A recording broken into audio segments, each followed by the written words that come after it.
தேர்தல் பரப்புரைகள் நிறைவடைந்துள்ள நிலையில் தொகுதிக்குள் உள்ள வெளியாட்களை வெளியேற்றும் பணிகள் தொடங்கியுள்ளன. கூடுதல் விவரங்களை செய்தியாளர் பிரபுராவ் வழங்க கேட்கலாம். பிரபுராவ், வணக்கம்.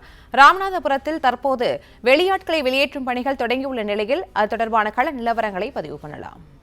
நிச்சயமாக இந்த தமிழ்நாடு சட்டமன்ற தேர்தல் கடந்த ஒரு மாத காலமாக தேர்தல் பிரச்சாரம் தீவிரமாக நடைபெற்று வந்த நிலையில் இன்று மாலை 6 மணியுடன் தேர்தல் பிரச்சாரம் நிறைவடைந்தது. இதனால் தமிழக தேர்தல் ஆணையம் பல்வேறு கட்டுப்பாடுகளை விதித்துள்ளது. குறிப்பாக இந்த பொதுக்கூட்டங்கள், ஊர்வலங்கள் நடத்தக்கூடாது. அதேபோல் தொகுதிக்குள் சம்பந்தமில்லாத வெளியூர் நபர்கள் தங்க அனுமதி இல்லை என்பது குறித்த பல்வேறு கட்டுப்பாடுகளை விதித்துள்ளது. அதன் அடிப்படையில் இந்த 6 மணி முதல் இந்த பிரச்சாரம் ஓய்வடைந்ததை அடுத்து மாவட்டத்தில் தங்கியிருக்கக்கூடிய, குறிப்பாக அந்த சட்டமன்ற தொகுதிக்கு உட்பட்ட பகுதியில் தங்கியிருக்கக்கூடிய வெளிநபர்களை அப்புறப்படுத்தும் பணியானது தற்போது நடைபெற்று வருது. குறிப்பாக ராமேஸ்வரத்தில் நூற்றுக்கணக்கான தனியார் தங்கும் விடுதிகள் உள்ளது. இதில் அரசியல் கட்சி தலைவர்களுக்கு மற்றும் வேட்பாளர்களுக்கு பணி செய்வதற்காக வெளியூரை சேர்ந்த பலரும் வந்து தங்கியிருந்தனர். அவர்களை தற்போது ராமேஸ்வரம் ASP மீரா உத்தரவின் பேரில் டவுன் காவல் நிலைய ஆய்வாளர் சரவணன் தலைமையில் ஒவ்வொரு விடுதியாக சென்று அங்கு அந்த வரவேற்பு அறையில் இருக்கக்கூடிய புத்தகங்களை ஆய்வு செய்ததுடன் அந்த அறையில் யாரேனும் தங்கியுள்ளனரா என்பது குறித்து தொடர்ந்து சோதனை செய்து வருகின்றனர். ராமேஸ்வரத்தில் உள்ள அனைத்து பகுதிகளிலுமே